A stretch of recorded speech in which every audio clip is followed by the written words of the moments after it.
What's up mga kapuso? Ito po ang mainit-init na kaganapan dito sa Abot Kamay na Pangarap. Nagtalo nga po sina Moira at Zoe dahil sa ginawa ni Moira dito kay Annalyn na muntik ng pagsaksak ng ballpen. Kung kaya't galit na galit itong si Zoe na kinumpronta ang kanyang ina na si Moira at sinabi na sana siya na lamang ang gumawa noon ang pagbutas ng kanyang ulo, pero wala siyang lakas ng loob. Kaya't si Annalyn ang gumawa dahil nga po siya ang may lakas ng loob at dahil mahal na mahal niya ang kanyang mama, kung kaya't pumayag siya na gawin ni Annalyn iyon. Ngunit hindi naiintindihan ni Moira at ang akala ni Moira ay gustong patayin ni Annalyn si Moira, kaya binutasan niya ang kanyang ulo. Walang talagang utang na loob itong si Moira, oo. Tapos nakapag-desisyon pa na ipakukulong itong si Annalyn. Ay naku, Diyos ko, baliw talaga itong si Moira. Napaka-impacta talaga.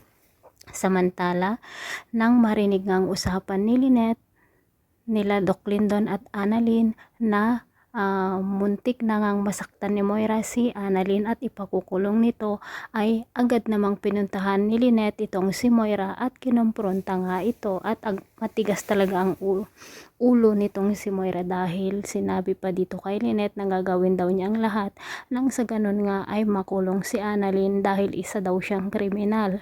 Dito naman nagtalo ang dalawa at sinabi ni Lynette na tingnan niya ang kanyang sarili sa salamin dahil ang kapal ng kanyang mukha ay ganon din kakapal at kasama ng kanyang pag-uugali at baka daw siya ang kriminal.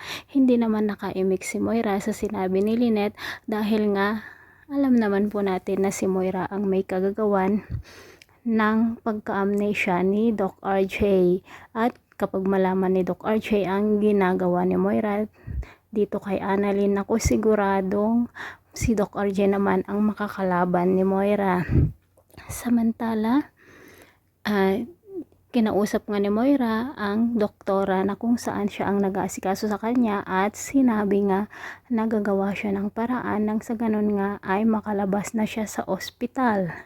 At may kausap nga itong si Moira sa telepono at sinabi na kailangan daw kumuha siya ng ebidensya nang sa ganun nga ay mapakulong si Annalyn, at narinig naman iyon ni Zoe at binantaan nga ni Zoe si Moira na dapat daw ay magpasalamat si Moira kay Annalyn dahil kung hindi dahil sa kanya ay baka patay na siya ngayon at tigilan na nga niya si Annalyn. Huwag na huwag niya itong ipakukulong dahil si Zoe na ang makakalaban niya kapag ipakulong nga niya itong si Annalyn.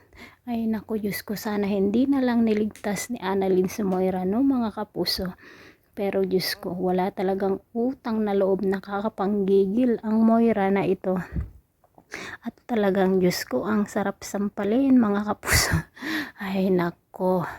Pero abangan po natin bukas ang kaabang-abang na kabanata dahil maganda po ang episode na ito. Syempre, hindi naman papayagan ni Doc RJ na makulong si Annalyn at ganun din si Doc Lyndon. Ang daming nagmamahal dito kay Annalyn at syempre, gagawin nila ang lahat nang sa ganun ay hindi mapahamak si Annalyn. At pinatibay naman ni Doc Lyndon ang loob ni Annalyn na hindi siya makukulong dahil nga pumayag naman si Joey na butasan ni Annalyn ang ulo ni Moira. Ngunit si Moira talaga napakakitid ng kanyang utak. Di sana pinabayaan na lang ni Annalyn, no mga kapuso. Ay nako, naha-high blood ako. So thanks for watching. Bye bye.